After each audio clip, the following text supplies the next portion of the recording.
Woke up 3 days later in a hospital bed on the orbital station above 7. His body ached in places he did not know could ache.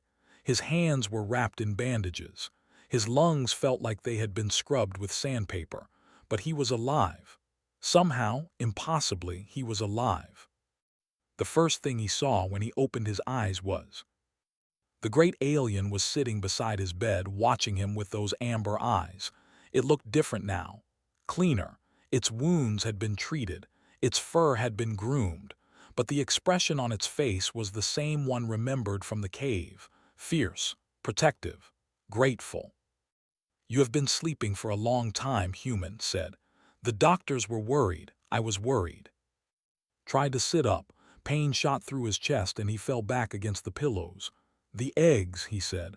"The hatchlings, are they all alive, all healthy?" Something that might have been a smile crossed the alien's face. "They ask about you constantly. The little ones want to know when the brave swimming creature will come to visit them." Relief flooded through his body, warm and sweet. He closed his eyes and let out a long breath. "Good," he said. "That's good." For a moment, neither of them spoke. The machines beside the bed beeped quietly. The lights hummed overhead. Outside the window, the stars burned in the endless dark. "I sent a message to my people," said finally. "I told them what happened, what you did. The elders did not believe me at first. They said no outsider would risk death for children. They said it must be a trick, a trap, a lie." "What changed their minds?" "I sent them the recordings from my translator." The alien's ears twitched. "They saw you dive into the water. They saw you swim through the darkness, carrying our eggs like they were your own children. They saw you refuse to give up, even when your body was failing, even when death was certain." His voice became quiet. "They saw what I saw, a creature who chose to drown for strangers." Did not know what to say, so he said nothing. "The elders have made a decision," continued. "For 300 years we have hidden from the galaxy. We have refused all contact. We have pushed away anyone who tried to reach us. We believed that isolation was strength. We believed that trusting others was weakness." The alien stood up and walked to the window, looking out at the stars. "We were wrong." Felt something shift in the room, something important, something that would change everything. "They are going to join the Galactic Union," said. "We are going to open our borders. We are going to talk to other species. We are going to trust again." The alien turned to look at. "Because of you. Because you showed us that there are creatures in this galaxy who will sacrifice everything for those who are not their own. You showed us what we had forgotten." His throat felt tight. "I just did what anyone would do," he said. "No," his voice was firm. "You did what no one else would do, what no one else has ever done. Do not make your actions small. What you did was extraordinary." The alien walked back to the bed and knelt beside it, bringing its great head level with its eyes. "My people owe you a debt that can never be repaid," said, "but we will spend the rest of our days trying. From this moment forward, that will stand with humanity. We will fight beside you. We will build beside you. We will raise our young together." A rumbling purr started in the alien's chest. "You are no longer a stranger to us. You are family." 6 months later, stood in the great chamber of the Galactic Council, watching history unfold. The delegation had arrived that morning. 20 of the great predators, each one larger and more impressive than the last, walked into the chamber with their heads held high. At their front was, wearing the ceremonial armor of a clan leader. Behind them, in a protected carrier, were 3 of the hatchlings. They were bigger now, almost the size of Earth wolves, but their eyes still held that same look of curious wonder that remembered from the cave. The chamber was silent. Every species in the Union had sent representatives. Every eye was watching. This was the moment that would define the future of 100 worlds. Stepped forward and spoke. "For 300 years my people have been alone. We closed our doors. We raised our walls. We believed that strength meant needing no one. We were wrong." The alien's amber eyes found in the crowd. 6 months ago, a human saved our children. He did not know us. He had no reason to help us. By all logic, he should have let us die, but he did not. He chose to drown for creatures not his own. He chose to suffer for strangers. He chose to be better than survival demanded. His voice filled the chamber, strong and clear. This is what we have learned from humanity. Not their weapons, not their ships, not their technology. We have learned that true strength is not found in claws or teeth. True strength is found in sacrifice. True strength is found in love for those who are not your own. The alien raised one massive claw and pointed at. That human taught us what we had forgotten, and so they have come to stand beside humanity, not as allies of convenience, not as partners in trade, but as family, bonded by blood and sacrifice and a debt that can never be repaid. The chamber erupted. Delegates were on their feet, shouting, cheering, making sounds of amazement and disbelief. For 300 years, there had been the untouchables, the unknowables, the fierce predators who trusted no one. Now they stood in the heart of the Union, asking to belong. In the years that followed, the galaxy would learn just how powerful that bond had become. When humanity faced threats that were beside them, when they needed help, humanity answered. They built colonies together. They raised children together. They became more than allies. They became one people. And on the new, in the center of the capital city, there stood a statue. It showed a human man swimming through darkness, eggs cradled against his chest. Above him, a great spotted guardian watched over him, ready to catch him if he fell. The plaque at the base was simple, just 3 words. He jumped anyway. Lived for many more years, long enough to see it grow up, long enough to watch the eggs from that cave become strong warriors and wise leaders, long enough to know that the future was safe. And when the little ones asked why their ancestor had given a life debt to an alien, why they had left isolation to follow humanity into the stars, would settle down with a deep, rumbling purr and tell them the story. Because, the old warrior would say, when the universe asked him what a human life was worth, he answered, less than a stranger's children. The hatchlings would listen with wide eyes, pressing close to their ancestors' warm fur. And that, little ones, is why we follow them to the stars. That is why we call them family, because humans do not calculate the cost of kindness. They simply give it, freely, completely, even to those who do not deserve it. Would look up at the sky, where human ships and ships flew side by side, partners in an alliance that would last for 10,000 years. He jumped anyway, the old warrior would whisper, and he changed everything. The end. 3 days passed after the first viewing. In that time, 19 cadets had submitted their resignations. 37 more had requested psychological counseling. The Academy's medical staff had never been so busy. Had not slept well since that day. Every time he closed his eyes, he saw the frozen fields of Stalingrad. He saw humans crawling through snow and blood. He saw that soldier pulling the trigger on his own explosive device, choosing death with a calm face. They did not dream the way humans did, but if they had, would have called these images nightmares. He sat now in a small study room with Myra of depths and crystalline purpose. The 3 of them had found each other after the viewing, drawn together by a shared feeling that they could not name. They were not friends exactly. They were something else. Witnesses, perhaps, survivors of the same terrible knowledge.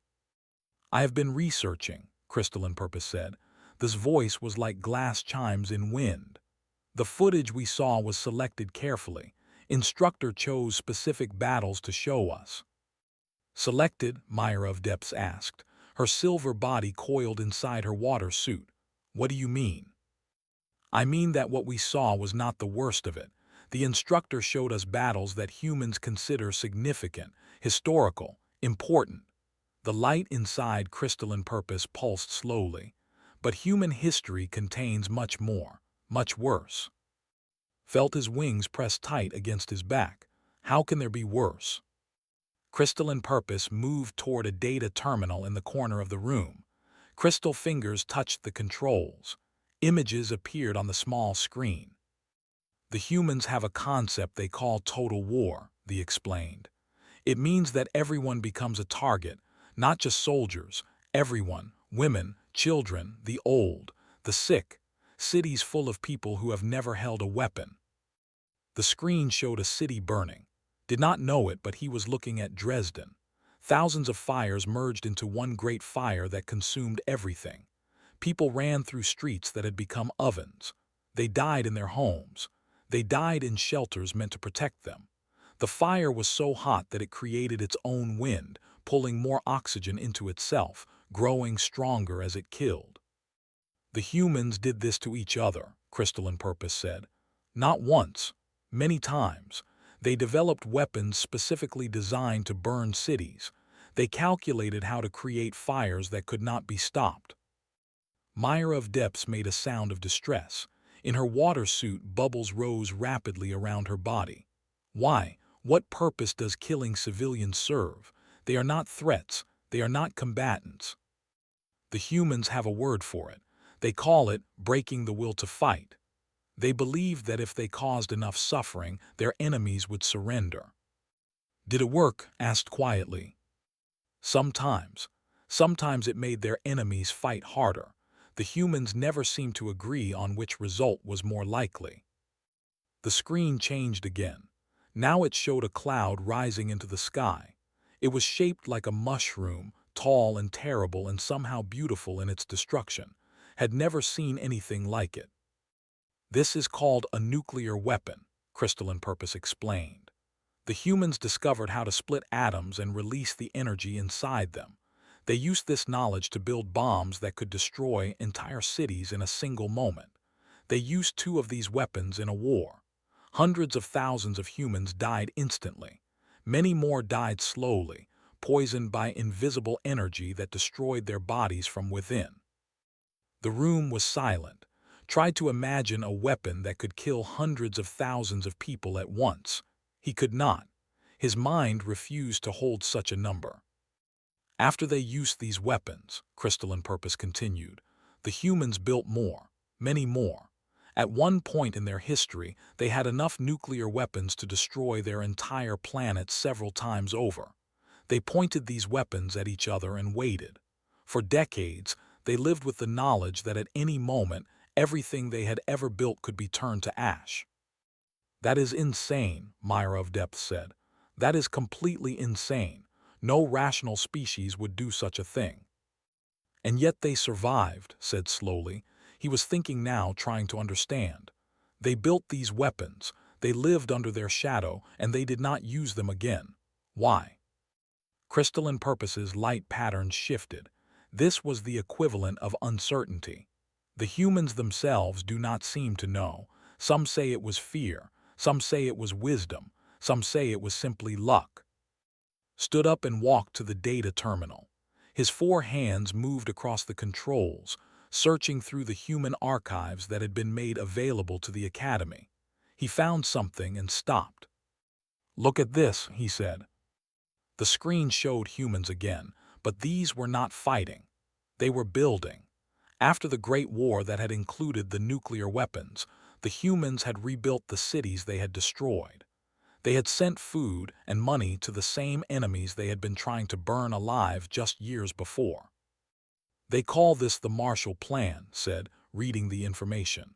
After defeating their enemies, they helped them recover. They turned enemies into allies within a single generation. Myra of Depths drifted closer to the screen. That makes no sense. Why would they help the same people they had just fought so hard to destroy? Perhaps, Crystal and Purpose said slowly, because they understood something about themselves. They knew what they were capable of. They knew the darkness they carried inside, and they chose to answer it with something else. Found more records. Humans forgiving enemies who had committed terrible acts against them. Humans creating systems of justice to punish the guilty while sparing the innocent. Humans writing laws that said certain things must never be done again, even in war. It did not erase what they had done, Nothing could erase that, but it showed something else about them, something complicated, something that could not easily name. They are not simply violent, he said. That would be easier to understand. An aggressive species we could study, we could predict, we could prepare for. But the humans are violent and also, he struggled to find the right word. Remorseful, Myra of Depths offered. Adaptive, Crystalline Purpose suggested. Hopeful, said finally. They do terrible things and then they try to be better. They fail and they try again. They carry the weight of their own history and it does not crush them. They keep moving forward. The three cadets looked at each other. Around them, the station hummed with the quiet sounds of machinery and life support systems. Somewhere on this station, there were actual humans. Living, breathing humans. Officers who had been sent to work with the coalition. I want to speak with one of them, said. I need to understand this. I need to hear it from them directly. Myra of Depths was quiet for a long moment. Then she nodded, her movement causing ripples in her water suit. Yes, I think that is necessary. Crystalline Purpose flickered once, then settled into a steady, calm glow. I will arrange a meeting. There is a human officer stationed in the cultural exchange section. Her name is Lieutenant Commander. Felt his heart's beating faster. He was afraid, he realized. Not of violence, not of weapons. He was afraid of understanding. He was afraid of what he might learn about these strange, short-lived, infinitely complicated creatures. But he was also curious, more curious than he had ever been about anything. The humans had looked into the worst parts of themselves. They had seen what they were capable of. And somehow, they had not given up. They had kept going. They had built something new on the ashes of what they had destroyed.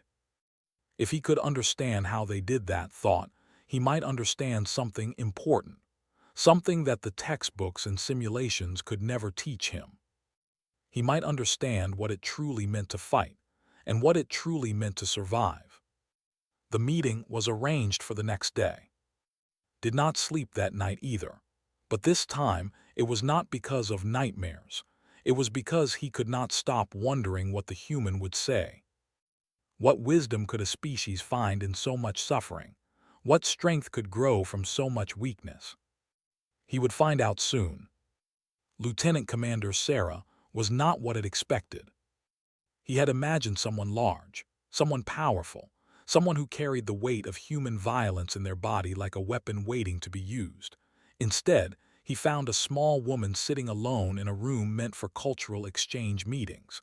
She had dark hair cut short and eyes that seemed to notice everything. On the table in front of her sat a white ceramic container. Steam rose from it in thin curls.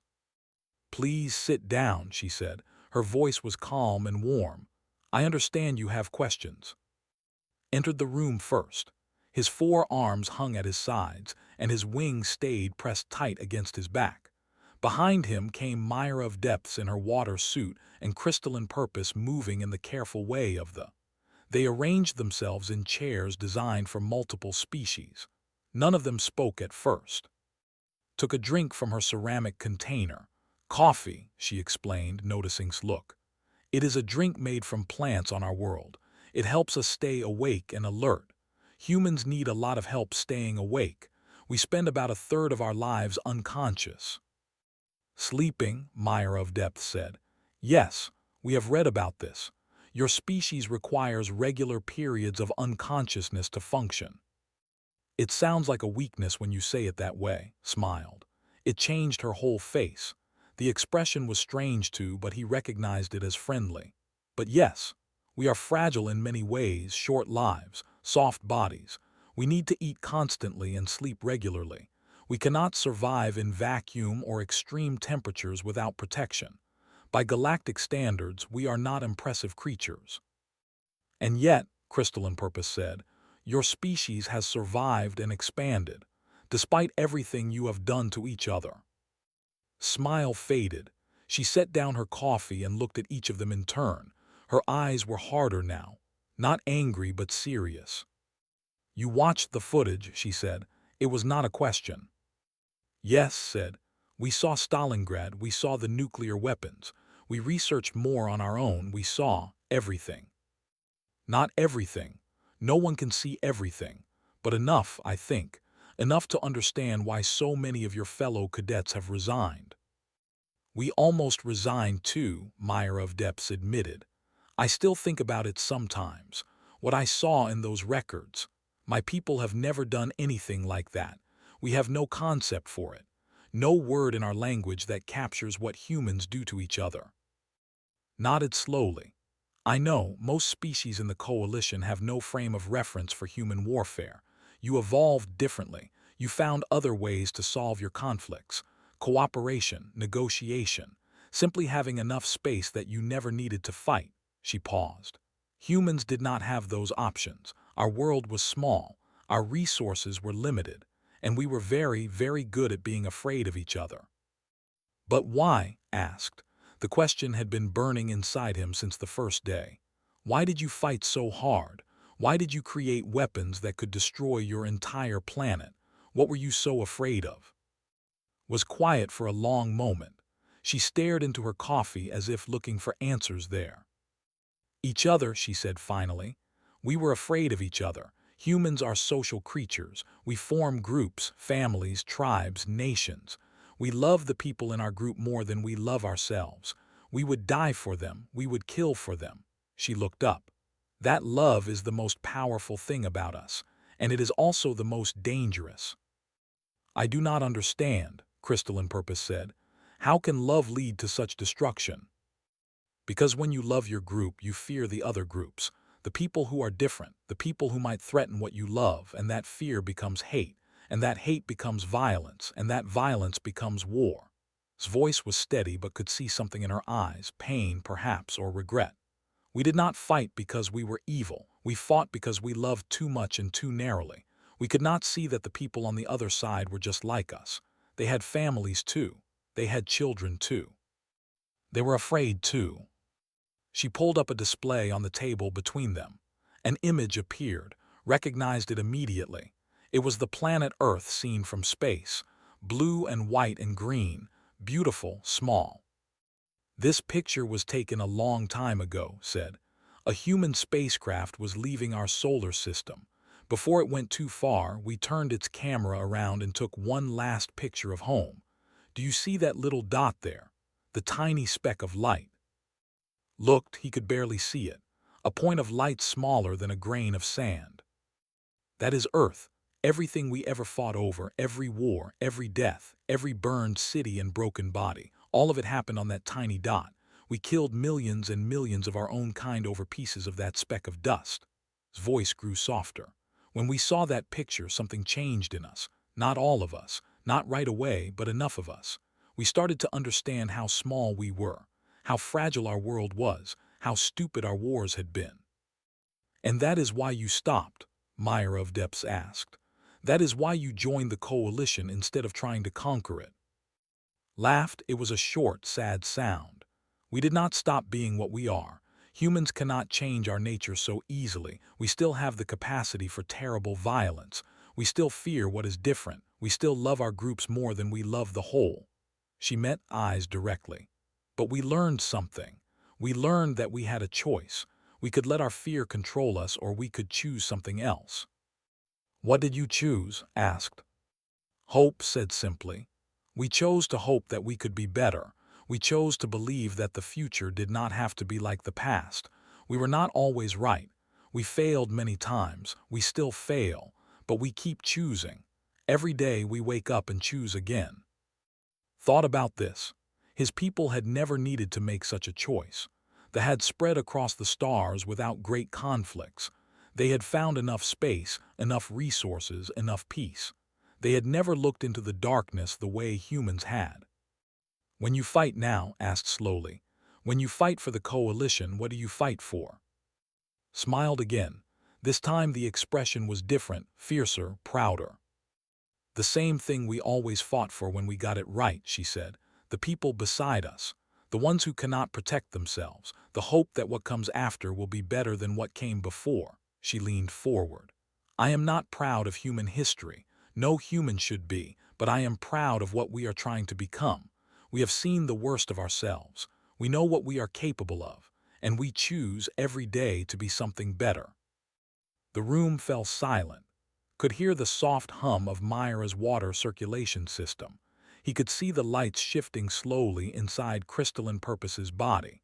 He could feel his own heart's beating in his chest. He had come to this meeting looking for answers. He had found something else instead. He had found a species that knew itself completely. The good and the bad, the love and the hate, the hope and the fear. Humans did not hide from their own darkness. They carried it with them, a weight that never fully disappeared. And somehow, that weight had made them stronger. "I think I understand now," said quietly, "why the Academy wanted us to see those records, why they wanted us to study human warfare." "Tell me," said. "Because you survived it. You looked into the worst thing a species can become and you survived.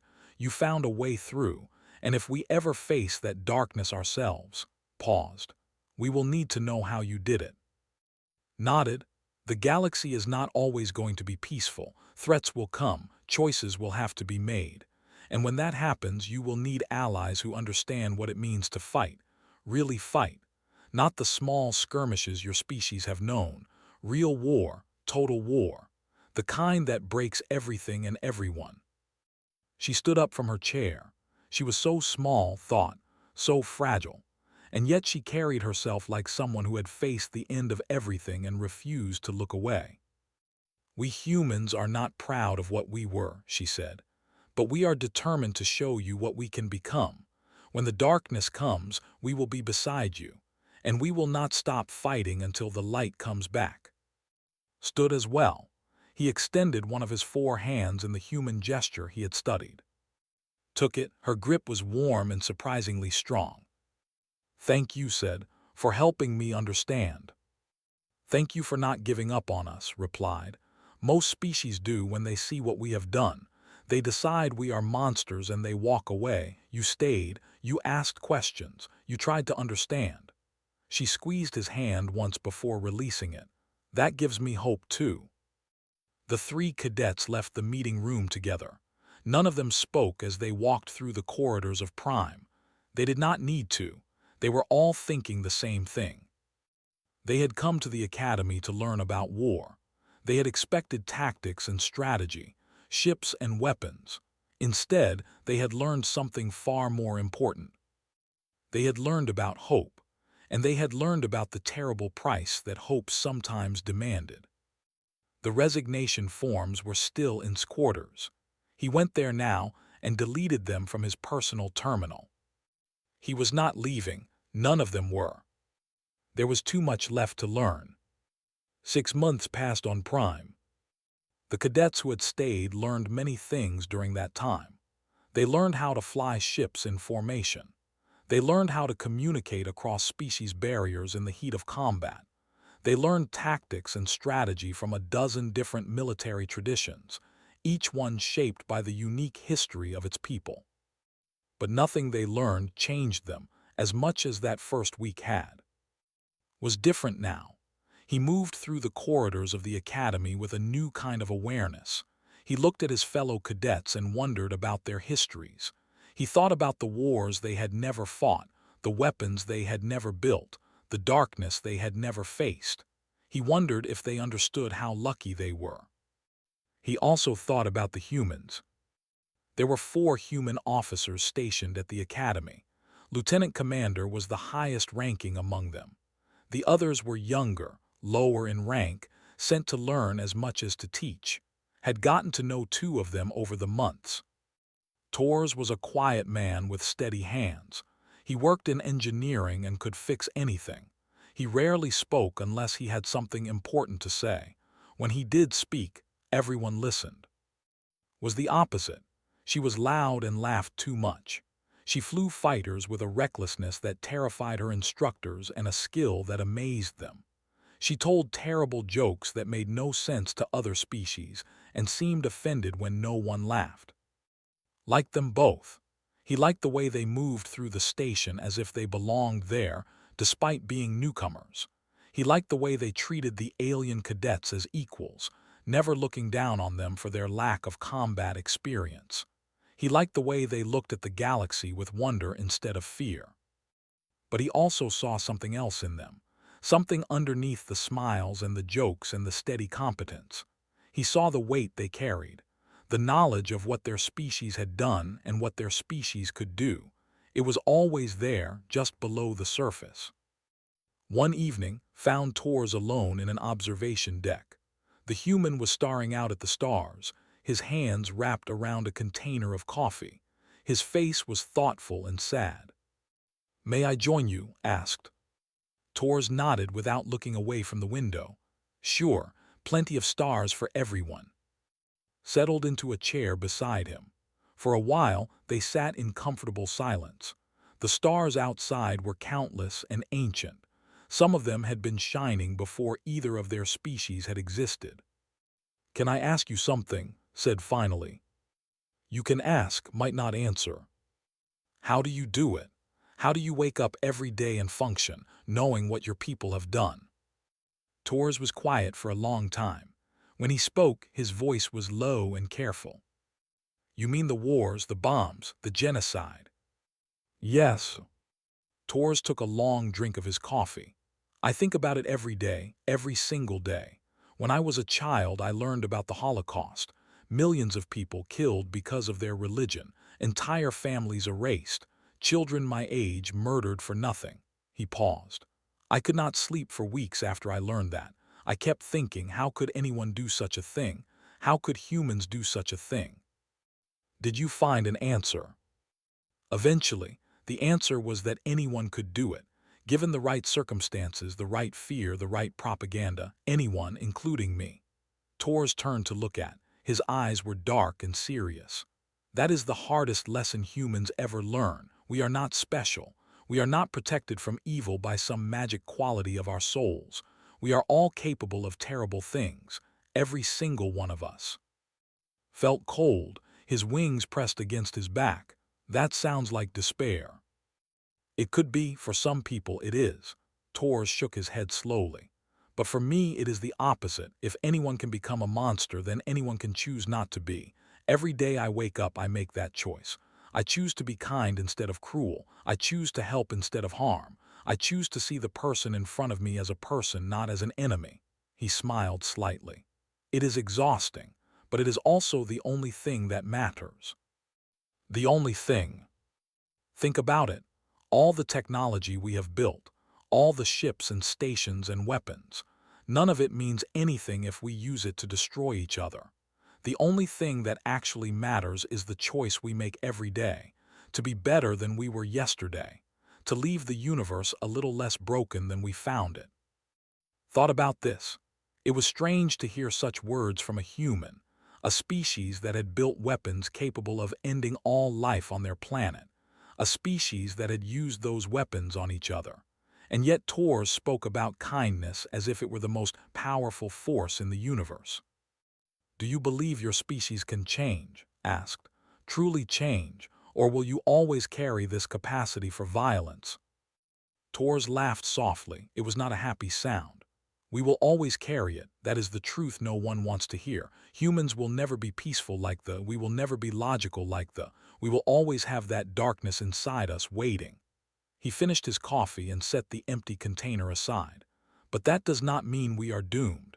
It means we have to keep fighting, not fighting against other people, fighting against ourselves, against our worst instincts, against the fear and hate that try to control us." "That sounds like a war that never ends." "It is, but it is a war worth fighting, and every generation that fights it gives the next generation a better starting point. We are not where we were 1,000 years ago. We are not even where we were 100 years ago. Slowly, painfully, we are getting better. We are learning." The door to the observation deck opened. Walked in, her loud voice filling the space immediately. "There you are, Tors. I have been looking everywhere. The simulation is starting in 20 minutes. She noticed and grinned. "Hey, bug guy, you ready to see how humans fly?" "I have seen the records of human combat pilots," said. You fly like you do not care if you die. Laughed, it was a bright, sharp sound. That is because we do not care, I mean we care.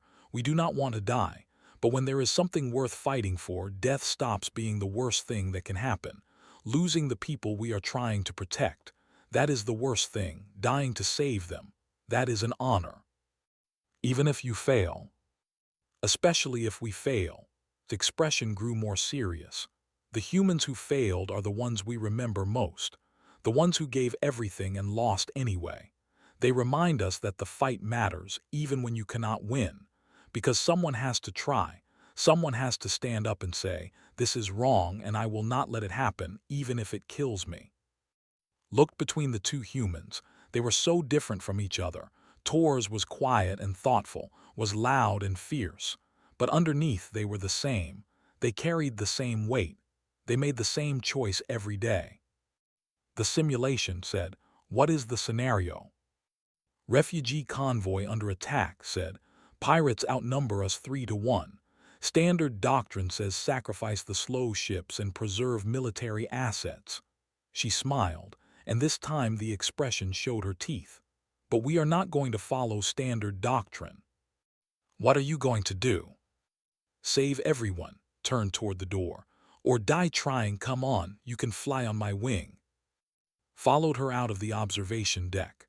As he walked, he thought about what Tors had said, about the choice every human made every day, about the war that never ended. He thought about Stalingrad and the nuclear weapons and the burning cities. He thought about the Marshall Plan and the pale blue dot, and the way Lieutenant Commander had smiled when she talked about hope. The humans were not what he had expected. They were not monsters. They were not heroes. They were something in between, something struggling, something choosing. Maybe thought that was what made them worth understanding. Maybe that was what made them worth fighting beside. The simulation was waiting. In 20 minutes, he would learn what it meant to fight like a human. He was ready. The simulation chamber was vast. It stretched across an entire deck of Prime, filled with pods where cadets could link their minds to a shared virtual battlefield. Inside the simulation, everything felt real. The ships, the weapons, the fear. Climbed into his pod and felt the neural interface settle against his head. The world around him dissolved. When he opened his eyes again, he was sitting in the cockpit of a fighter craft. Around him, the convoy stretched across the darkness of space. 12 civilian ships carrying refugees from a planet destroyed by natural disaster. 5,000 lives packed into vessels never designed for combat. Slow, fragile, helpless. And coming toward them, the pirates, 36 ships, fast and heavily armed. They had come to steal the refugees, to sell them as slaves in the outer systems. By any tactical calculation, they would succeed. His communication system crackled. The voice of Commander came through, cold and measured. "Cadets, your mission is to protect the convoy. You have 12 combat ships against 36 enemies. Standard doctrine recommends sacrificing the 4 slowest civilian vessels to delay the enemy and preserving military assets for future engagements. Your performance will be evaluated based on overall resource efficiency." Looked at his tactical display. The 4 slowest ships were marked in red. According to standard doctrine, they were already dead. The people inside them, 800 refugees, were acceptable losses. On his wing, his voice came through the private channel they had established. "You hear that? Acceptable losses. 800 people we are supposed to leave behind." "What are you going to do?" asked. "What I always do. Tors, are you listening?" Tors answered from his position in the engineering section of the main command ship. "I am here. I am already running calculations. If I reinforce the shields on the civilian vessels with our backup power, they might survive long enough." "Long enough for what?" Myra of Depths asked. She was operating communications, her water suit connected to a special pod designed for aquatic species. "The math does not change. We cannot defeat 36 ships with 12. "We do not need to defeat them," said. "We just need to slow them down. We need to give the convoy time to reach the jump point." The jump point is 40 minutes away at convoy speed, Crystalline Purpose observed from their position on the sensor array. "The pirates will intercept us in 15. Then we give them 25 minutes of hell." His voice was fierce. "Tors, start the shield modifications. Myra, broadcast on all frequencies. Tell the pirates that anyone who attacks the civilian ships will be destroyed. Make them believe it." "They will not believe it," Myra said. "The numbers are against us." "Make them believe it anyway." Felt something stir inside him. This was not standard doctrine. This was not efficient. This was not logical. But it felt right. "I will lead my squadron to cover the rear ships," said. "The slowest ones, the acceptable losses." "That is a suicide position," Tors said quietly. "If you go there, you will be the first target when the pirates arrive." "I know," looked at his tactical display. The 4 slowest ships were still marked in red, 800 people, families, children, old ones who had already lost everything. But someone has to be there. Someone has to tell them they are not acceptable. The simulation battlefield came alive. The pirates arrived in a wave of fire and metal. They came expecting easy targets. They came expecting the coalition ships to protect themselves first and the refugees second. That was what any logical force would do. They did not expect what they found. Squadron met them head-on. 3 small fighters against 12 pirate ships. The odds were impossible, but had watched the footage of human battles. He had seen soldiers charge into certain death. He had seen them fight with nothing but determination and fury. Now he understood why. Break left," shouted as weapons fire streaked past his cockpit. He twisted his ship into a maneuver that stressed the frame to its limits. One pirate ship exploded as his return fire found its reactor. Another 2 pulled back, surprised by the ferocity of his attack. On the other side of the battlefield was flying like a demon. Her fighter danced between enemy ships, firing continuously, never staying still long enough to be hit. She had already destroyed 4 pirates and damaged 6 more. "They are pulling back," Myra announced over the general channel. "The front group is retreating to regroup." "They will be back," Tors said, "and they will come harder." "How long until the convoy reaches the jump point?" 32 minutes. Looked at his damage readouts. His shields were at 40%. His weapons were overheating. One of his squadron mates had been destroyed, and the other was limping on half power. And the pirates were coming back, all of them this time, 28 ships in a wall of destruction. "This is it," said. "Anyone who wants to fall back to protect the military assets, now is the time." No one moved. "Then let us show them what happens when you threaten people under our protection." The second wave of the battle was worse. Lost track of time.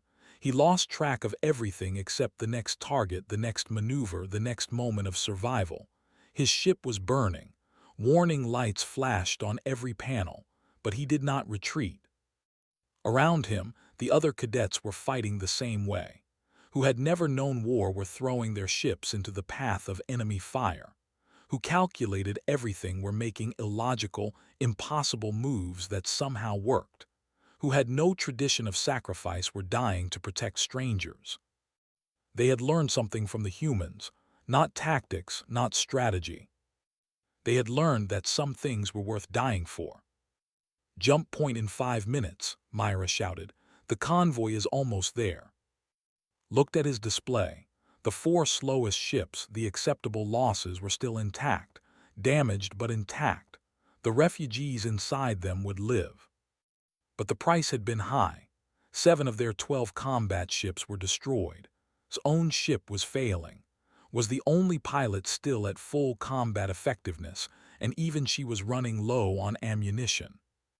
"All ships fall back to the convoy," came the order from the command vessel. "Prepare to cover the jump." Tried to turn his ship. The controls did not respond. He was dead in space, drifting toward the enemy lines. "Get out of there," his voice was urgent. "I cannot, my engines are gone." "Then eject, we will pick you up." Looked at his tactical display. If he ejected now, would have to stop to rescue him. The pirates would use that moment to attack the convoy. People would die. "No," said, "continue to the jump point, I will cover your retreat." "With what? You have no engines." "I have weapons, I have 1 minute of fire left." Felt calm, calmer than he had ever felt. That is enough. He understood now. He understood what that soldier at Stalingrad had felt. The one who crawled through the snow to destroy his enemies. It was not despair. It was not madness. It was love. Love for the people behind him. Love for the strangers he had never met. Love for the future that they would have because of what he did now. "Tell Lieutenant Commander something for me," said. "Tell her that I finally understand." He turned his ship toward the enemy and fired everything he had left. The simulation ended. Gasped as the neural interface disconnected. He was back in his pod on Prime.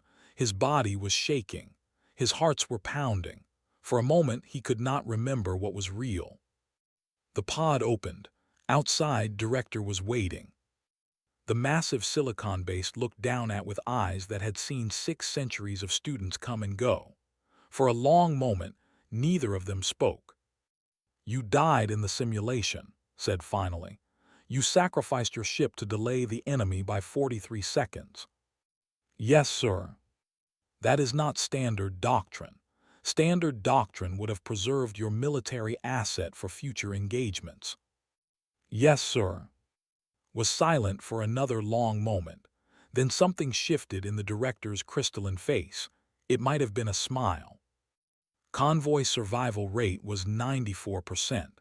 Standard doctrine predicted 31%. The director paused. Every single one of those acceptable losses made it to the jump point. All 800 refugees survived because you decided they were not acceptable. Stood on shaking legs. Around him, other cadets were emerging from their pods. Was there, grinning. Tors was there, nodding with quiet approval. Myra of Depths was there, her silver body coiled with exhaustion but also with something that looked like pride. "This is not how we have taught war," Director said. From the back of the room, Lieutenant Commander spoke. Her voice was soft but carried clearly. "No, sir, it is how we learned peace." 2 weeks later, stood at the graduation ceremony with the rest of his cohort. They were the first class in Academy history to have studied human military doctrine. Many of them had almost resigned on that first day when they saw the footage of Stalingrad. Now they stood together, wearing the uniform of the Galactic Coalition. Humans and a dozen other species. Different bodies, different histories, different ways of seeing the universe. But the same choice, made every day, to be better than they were, to protect those who could not protect themselves, to hope that the future would be better than the past. Received his commission from Director. As the medal was pinned to his uniform, he thought about everything that had brought him to this moment. He thought about the frozen fields of Stalingrad. He thought about the pale blue dot.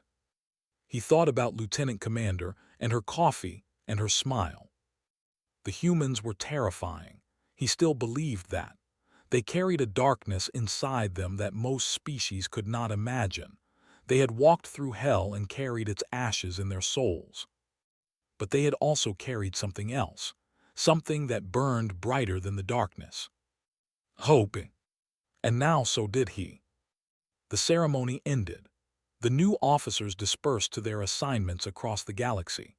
Walked through the corridors of Prime one last time, past the observation deck where he had talked with Tors, past the simulation chamber where he had learned what sacrifice really meant, past the meeting room where had changed everything. At the docking bay, a shuttle was waiting to take him to his first posting. He climbed aboard and found a seat by the window. As the shuttle pulled away from Prime, looked back at the station that had been his home for the most difficult and transformative months of his life. Somewhere on that station, new cadets were arriving. In a few days, they would watch the same footage he had watched. They would feel the same horror. They would face the same choice. Some of them would resign. Some of them would stay. And the ones who stayed would learn, as had learned, that the universe was bigger and darker and stranger than they had ever imagined, but also brighter, also more hopeful, also worth fighting for. The shuttle jumped to hyperspace, and Prime disappeared into the endless sea of stars. Closed his eyes and smiled. The war that never ended was waiting for him. And he was ready.